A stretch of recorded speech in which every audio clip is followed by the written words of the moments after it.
시청자 여러분, 안녕하세요. 이민생활에 꼭 필요한 정보만 모아 전해드리는 모아톡 최은숙. 오늘도 변함없이 인사드립니다. 평안하시죠? 자, 이제 가을이 오고 있습니다. 제가 오늘 좀 가을 색깔 옷을 입어봤는데요. 아틀란타 가을이 사실 별거 없어요. 그냥 조금 덜 따뜻하다가 갑자기 겨울이 됩니다, 여러분. 그래도 가을 그러면 괜히 왠지 마음이 좀 심란해지고 스산해지고 옆구리가 시리기도 하고 이런 생각 드는데요.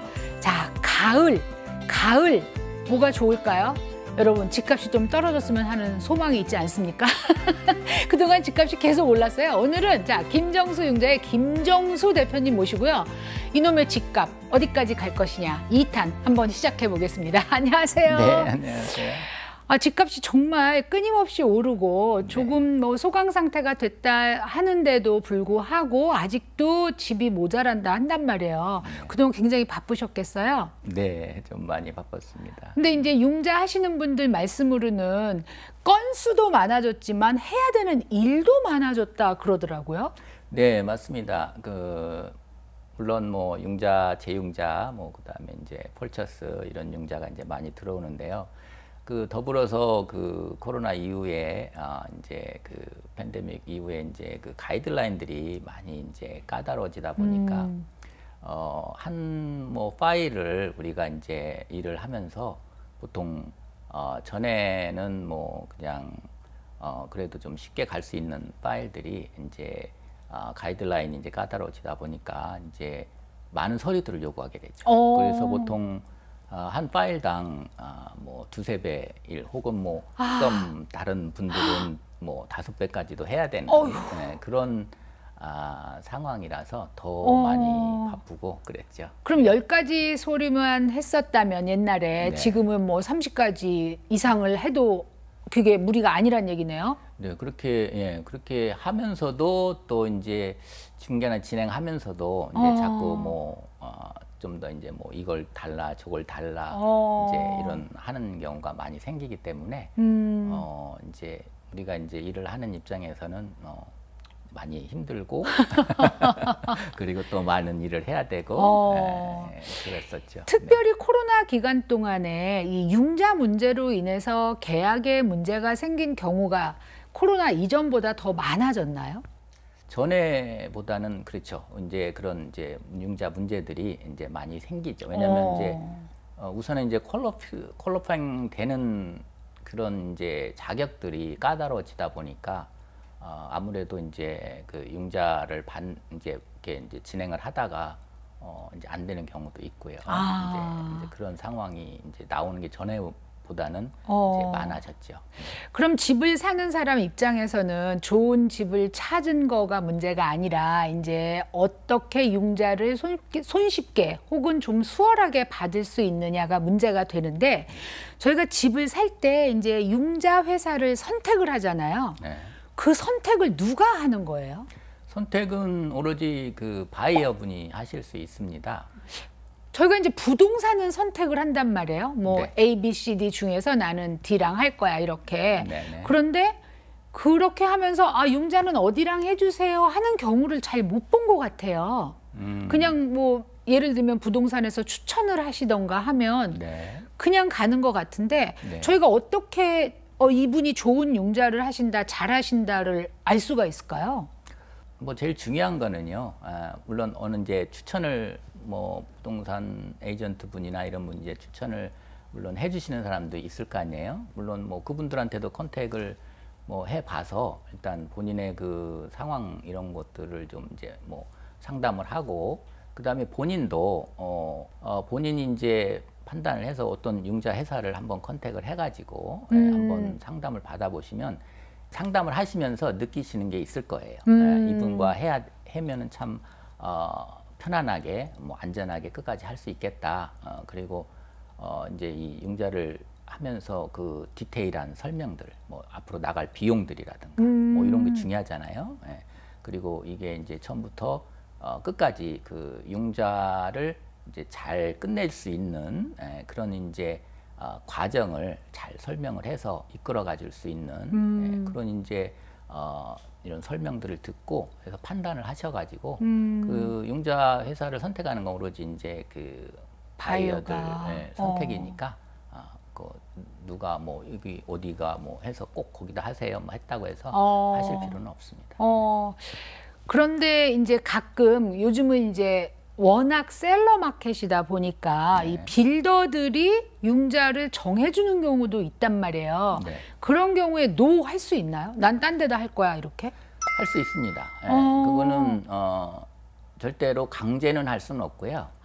다만 이제 그 빌더들이 이제 다른 곳으로 가지 못하게 하기 위해서 이제 여러 가지 이제 그 이제 뭐 인센티브 같은 거 있거든요. 거기다 하면 뭐 보너스를 준다 그렇죠. 뭐 이렇게요? 뭐, 셀러 크레딧, 그러니까 뭐 빌더 크레딧을 주겠다, 뭐 랜더 크레딧을 주겠다. 이제 근데 다른 데 가면은 이제 그거는 없다. 이제 이런 식으로 하고 우선 그리고 이제 그쪽에 이제 그 빌더 쪽에 먼저 퀄리파잉을 받아봐라. 받아봐서 전에 같으면 그랬어요. 전에 같으면은 퀄리파잉을 이제 받아봐라 그래가지고 퀄리파잉이 안 나오는 경우는 이제 딴 데를 가면 그래도 셀러 크레딧, 빌더 크레딧을 줬는데 요즘은 그 셀러 마켓이다 보니까 뭐 이쪽 안 되면 오케이 딴 데다 딴 바이한테다가 이제 또 판다 이제 이거라서 이제 아무래도 빌더 쪽에서는 이제 그 자기 쪽에서 이렇게 하도록 이제 유도를 하는 방식이고 뭐 다운 페이먼트를 좀 더 가지고 이제 딴 데로 가려면 좀 더 가지고 와라 이제 이런 경우도 많이 있습니다. 근데 그것도 마찬가지로 강제를 할 수는 없습니다. 그러니까 살 사람이 줄을 섰으니까 하든 말든 뭐 그러면서 약간 푸시를 하는 거네요, 사실은. 그렇죠. 우리한테 해라. 근데 그런 경우에 만약에 뭐 이자율이 조금 이제 안 좋게 나오고 이래도 억셉트 할 수밖에 없게 만드는 거네요. 중요한 게 그겁니다. 그러니까 손님들이 이자가 이제 비교를 하셔야 돼요. 그 빌더들이 빌더들이 그 랜더나 셀러 크레딧을 주면서 만약에 어떤 그 이제 그 융자 비용 하는 거에 보면은요, 이제 거기에 그 뭐 논 오리지네이션 비라든가 뭐 론 디스카운트 포인트라든가 이제 그런 것들이 몇 %가 있는지 이제 그런 것도 자세히 확인을 하셔야 돼요. 그래서 머리 아프다. 이제 뭐 그런 거는 이제 아마 그 융자 전문인하고 한번 상담을 해보시면 자세히 그래야 될 것 같아요. 그 빌더들이 이제 준 논 에스티메이트라는 게 있으니까 이제 그걸 가지고 상담을 하시면 그 랜더 크레딧을 받는 게 유리하냐 아니면 내가 안 받고도 딴 곳에 가는 게 훨씬 유리하냐 그거를 비교를 해드릴 거예요. 왜냐하면 내가 랜드 크레딧 5,000불을 받았는데 이 집을 내가 뭐 4, 5년, 10년을 살 거예요. 그러면 이자가 낮은 게 좋을까요? 아니면 랜드 크레딧을 받고 이자가 높은 게 좋을까요? 그렇죠? 무조건 이자가 낮아야죠. 이제 그거를 계산을 해주는 거예요. 그러면 만약에 뭐 이그젬플로 뭐 짧게 살고 가겠다, 1, 2년 살고 가겠다. 오케이? 그런 경우가 랜드 있으니까. 크레딧을 받을 수 있지 않습니까? 그러니까 그 항상 그 이제 새 집을 할 경우에는 어떤 이제 한번 비교를 해보시는 것이 제일 중요하다고 생각합니다. 근데 이제 요즘 같은 셀러 마켓에서는 이 컨틴전시에 걸려서 저희 이제 그 집을 사려는 사람이 이것저것 알아보는 동안에 기간이 엄청 많이 걸려서 이제 다운페이를 잃어버릴 수도 있다 이런 걱정을 할 수 있거든요. 이 융자 하시는 분 입장에서 이 컨틴전시에 대해서 어떻게 생각을 하세요? 이 컨틴전시가 이제 굉장히 중요합니다. 굉장히 중요한데요. 요즘은 보통 컨틴전시가 이제 그 세 가지 중요한 게 이제 세 가지가 있어요. 뭐 듀 딜리전시, 그러니까, 그다음에 어프레이저 컨틴전시, 그다음에 파이낸셜 컨틴전시가 있는데요. 보통 요즘은 뭐 빌더들도 컨틴전시들을 뭐 어프레이저 컨틴전시는 아예 없애고, 이렇게 바인딩이 들어와요. 들어오고 보통 또 파이낸셜 컨틴전시 같은 것도 한 길어야 한 15일. 말도 안 돼요. 전에는 뭐 보통 30일 이상 뭐 이렇게 줬었거든요. 근데 이제 요즘 들어오는 건 한 15일 뭐 이렇게 들어오고 이제 그러기 때문에 이 융자를 진행을 하기 전에 제일 중요한 게 있습니다. 그게 집을 보기 전에죠. 그러니까 전에 같으면은 집을 먼저 봤잖아요. 일단 나 이 정도 능력 되는데 집을 먼저 보자. 그래서 집을 쫙 보고 그다음에 융자회사를 계약을 하고 또 융자회사를 찾아왔었거든요. 그렇죠. 근데 지금은 그렇게 하면은 본인이 다운 페이먼트 한 돈을 못 찾을 확률이 높아요. 그러니까 먼저 그 융자 전문인을 먼저 찾아서 모든 서류를 일단 다 갖춰놔야 돼요. 그래야 그 15일 안에 이게 된다는 얘기인가요? 네, 우선은 이제 좀 이 서류를 가져오시잖아요. 융자 전문인들이 이제 이렇게 보면 일단 저 같은 경우는 이제 프리 언더라이팅을 합니다. 프리 언더라이팅을 해서 이분이 융자가 될지 안 될지를 먼저 이제 파악을 하죠. 거의 뭐 95%뭐 이런 이제 그런 어떤 확률을 가지고 네네. 이제 시작을 하는 거거든요. 그래서 중간에 뭐 손님이 이거를 요구했는데 진짜 그거를 못 가져오는 상황이 아니면 이제 융자가 끝나도록 이제 그거를 이제 하게끔 이제 서류들을 철저히 준비를 해야 되는 거예요. 그 계약을 하기 전에. 그래서 항상 그 집을 보러 가신다거나 아니면은 이제 계약을 하시기 전에 그 서류부터 요즘은 반드시 완벽하게 갖추고 난 후에 시작을 하시는 것이 제일 좋다고 봅니다. 좀 전에 좀 충격적인 말씀을 하셨는데 집 네. 감정을 안 하겠다. 네. 그렇게 한다고 했으면 네. 바이어 입장에서는 이 집이 진짜로 얼마인지도 모르고 사는 거잖아요. 그렇죠. 그게 가능한가요? 그래도 융자가 나와요? 이제 그 어프레이저리요. 네. 이런 경우는 있습니다. 만약에 20% 다운을 하잖아요. 그 어프레이저 웨이브가 되는 경우가 꽤 있어요. 그러니까 우리가 융자를 할 때는 네. 그 이제 돈을 빌려주지 않습니까? 네. 그러면 30만 불짜리 집인데 우리는 그 30만 불짜리 집인지 아닌지를 알아야 융자를 해주는 그렇죠. 거거든요. 그렇죠. 근데 이거를 감정을 하지 않고는 그게 30만 불인지 아닌지를 알 수가 없잖아요. 네. 네, 그렇지만 이제 어느 경우 뭐 그 지역에 이제 집이 잘 팔리고 그다음에 이제 어떤 기록들이 많이 남아 있는 경우는 네. 한 보통 20% 정도 다운을 하시잖아요. 네. 감정을 안 해도 된다라는 그런 이제 서류들이 뜹니다. 그러면 그런 경우는 감정을 안 해도 되는데 그러면 그 지역이 그 정도는 나올 수 있다라는 것은 네. 이제 그 알 수가 있는 거잖아요. 근데 손님들이 지금 그 내가 집값을 알고 싶다 그러면 물론 감정을 내보내셔야 돼요. 네, 내보내셔야 되는데 그 감정이 나갔을 때 우리가 이제 감정을 하지 않아도 된다 그랬는데 네. 그 감정이 나갔는데 30만 불 이하로 나온다. 그럼 그게 우리는 문제지. 그걸로 가야 되거든요. 그래서 이제 지금 마켓에서는 대부분 그런 이제 프로그램이 뜨면 이제 그 감정을 안 하시는 게 좋은 거죠. 살짝 양날의 검이네요. 그렇죠. 이게 문제가.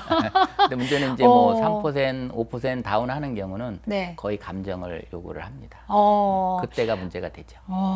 융자 얘기를 하는데 이렇게 재밌었던 적 처음인 것 같아요. 지금 약간 이게 스릴이 있게 느껴지는데 제가 또 굉장히 궁금해서 언제 우리 김정수 대표님 나오시나 했던 문제 있었거든요. 잠시 쉬고 와서 여쭤보도록 하겠습니다.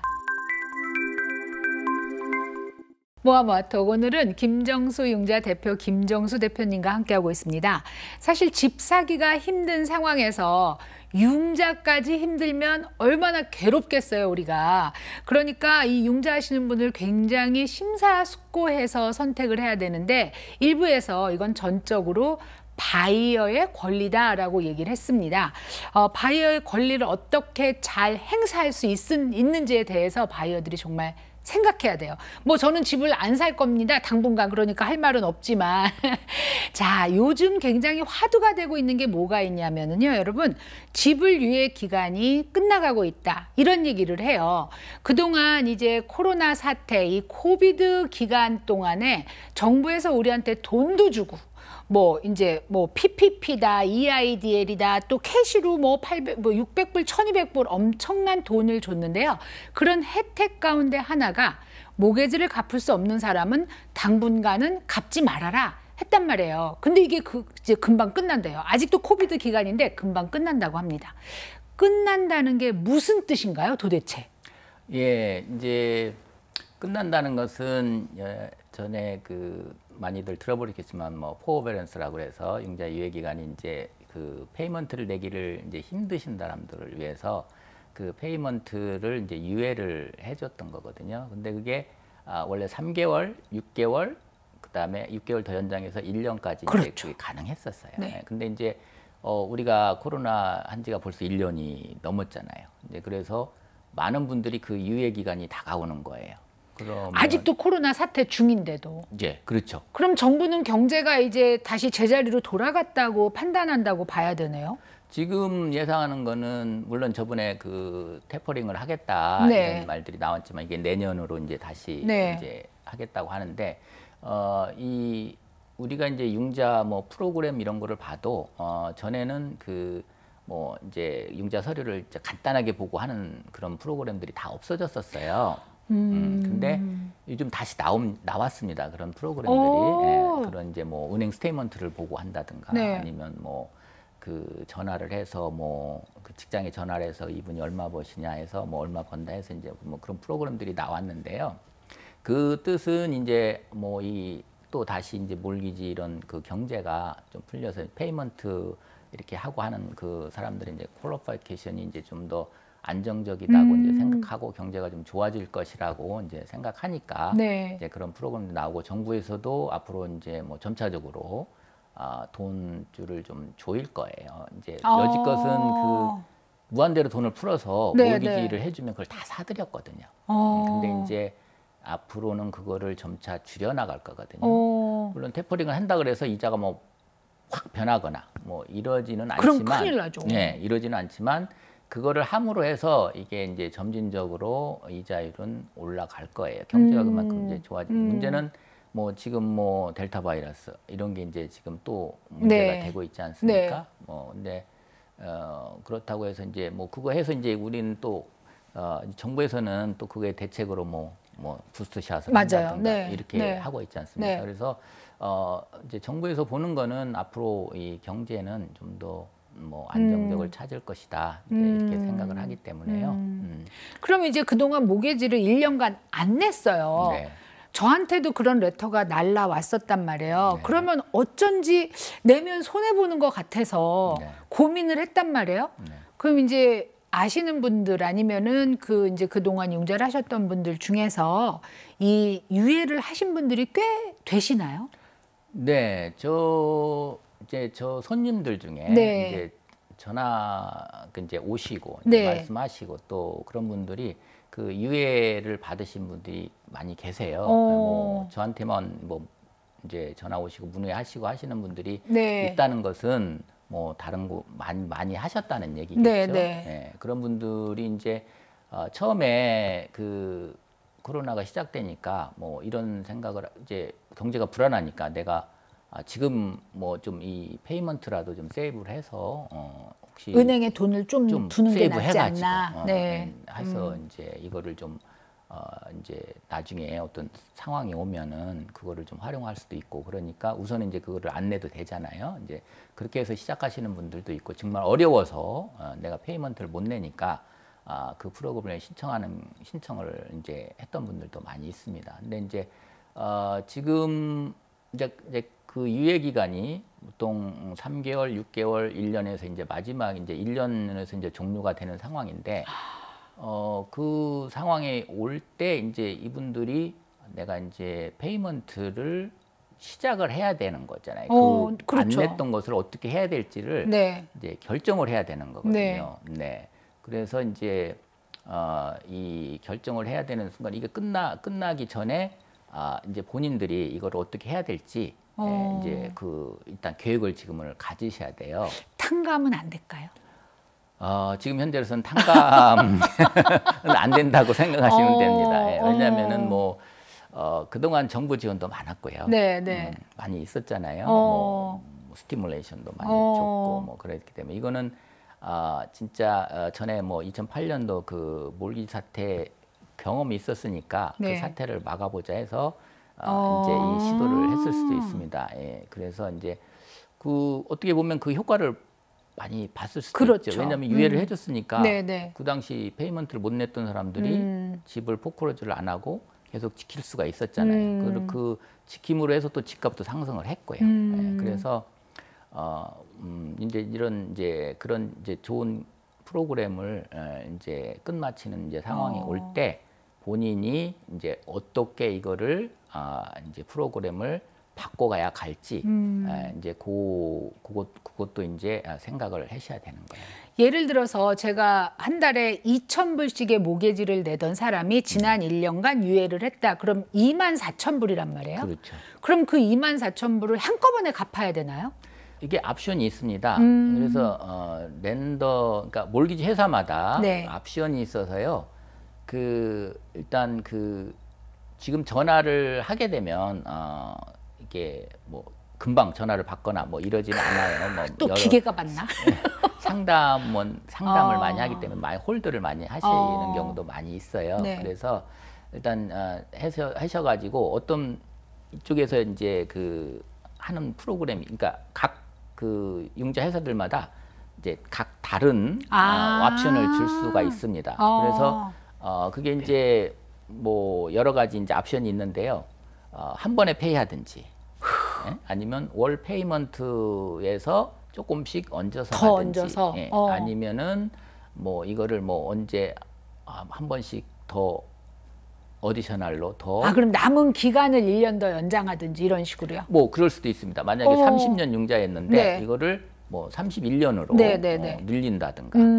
그래서 이 본인에 맞는 내가 능력이 있는 그런 이제 맞는 걸 해서 이제 융자 회사하고 해서 이제 그 프로그램을 바꿔 가셔야 되고요. 진짜로 내가 이거를 낼 수가 없다. 그랬을 그런 사람도 있죠. 있죠. 있을 수 있습니다. 왜냐하면 내가 수입이 안 되는데 낼 수 없는 경우가 있잖아요. 네. 그럴 때는 이 집을 파는 거를 고려를 해보셔야 되죠.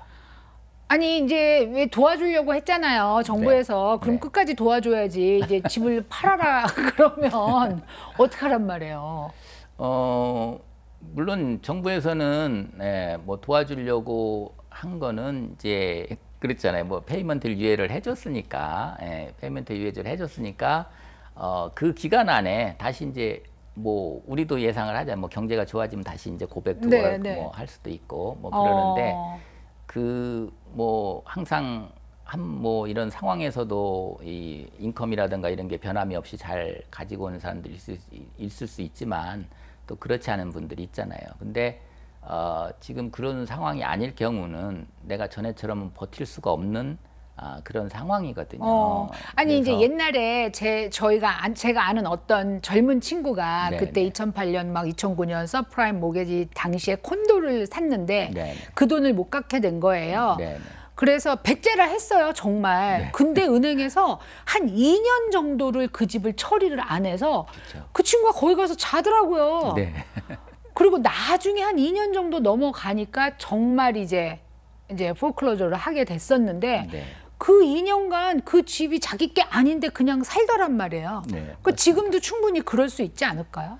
지금은 그때 상황하고는 뭐 많이 다르죠. 2008년도에는 우리 이제 그 융자 회사들이 그 집을 포클로저에서 가지고 와도 남는 게 없었어요. 오히려 손해가 났었죠. 그래서 그분들을 어떻게든지 페이먼트를 계속 내게끔 해주는 것이 좋았죠. 차라리 그러니까 가져오는 집값이 것보다 워낙 떨어져 있는 워낙 상태니까. 떨어져 있었으니까요. 그래서 그거를 가져와도 빌려준 돈을 팔리지도 않고 빌려준 돈을 찾을 수도 없고요. 그래서 뭐 그거를 이제 뭐 논 마디피케이션을 해줘서 뭐 반만 조금씩 내게끔 해준다든가 이제 이런 거를 했었는데 지금은 나 돈을 못 내겠으니까 맘대로 해. 나 안 내고 그냥 버틸 거야. 이게 통하지 않는 게 집값이 많이 올라 있다는 거죠. 그래서 이 융자 회사들이 그 집을 가져와도 손해가 없습니다. 오히려 돈이 남을 수도 있네. 손해가 남죠. 그렇기 때문에 그래서 이제 그 비용들을 또 다 제할 거 아닙니까? 이제 그렇게 됐을 경우는 뭐 변호사 비용 여러 대 가지고 융자 포크로저 하는 비용들을 다 제할 거 아니에요. 이제 그런 상황이 오니까 내가 버틴다, 오케이. 그 집을 가져갈게 이렇게 되는 거 전에처럼 이렇게 뭐 사정을 하지는 않을 겁니다. 배째라가 통하지 않는답니다. 예. 그래서 진짜 그런 어려움이 있을 경우는 그런 이제 집을 또 팔고 다음 기회를 또 이제 보면 차라리 팔고 지금 집값이 오른 상태니까 제가 거기서 남는 차익을 내가 목돈을 좀 질 수가 있잖아요. 그러니까 이제 그것을 좀 고려해 보시는 것도 물론 그렇게 안 되는 게 안 제일 되는 게 좋겠죠. 최고죠. 왜냐하면 지금 렌트도 많이 올라 있고 네, 뭐 네, 여러 네. 가지가 있으니까 네. 이제 그렇게 안 되는 게 좋은데요. 이제 진짜 내가 안 될 경우에는 그런 생각도 계획을 해보셔야 됩니다. 지금 이제 김정수 대표님 말씀은 이게 유예 기간이 끝나는 거는 확실해졌고 그에 대한 대비를 해야 된다는 거죠. 내가 어떤 프로그램을 이용해서 이 돈을 정리를 할 것이다. 탕감은 없을 것 같다. 그렇게 말씀을 하셔서 자 이제 유예를 하신 분들은 꼭 본인의 그 융자 회사에 전화를 하셔서 알아보셔야 될 것 같아요. 어떤 프로그램을 가지고 돈을 갚으라고 하는지 배째라가 통하지 않는답니다. 여러분 잘 유념하시고요. 오늘도 나오셔서 정말 굉장히 유익한 얘기 저희가 꼭 알아야 될 얘기를 해주셨어요. 네, 저번에 나오셨을 때 제가 좀 자주 나오셔달라 했는데 그 사이에 이 이제 코비드 사태가 되면서 너무 바쁘셔서 못 나오셨거든요. 네. 이제 좀 진정이 된 것 같으면 좀 나오셔서 이런 정말 기묘한 정보를 저희들한테 많이 알려주셨으면 좋겠어요. 네, 그러겠습니다. 네, 오늘 나와주셔서 감사합니다. 네, 고맙습니다. 시청자 여러분, 모아모아톡은 늘 여러분들의 이민 생활에 필요한 정보를 드리기 위해서 노력하고 있습니다. 여러분들이 꼭 알고 싶은 이야기가 있으시면요, 저희 KTN 아틀란타 유튜브에 오셔서 댓글을 달아주시면 저희가 꼭 필요한 정보를 전해드릴 수 있는 게스트를 만나보도록 하겠습니다. 좋은 시간 보내시고요. 시청자 여러분 건강 유념하세요. 안녕히 계세요.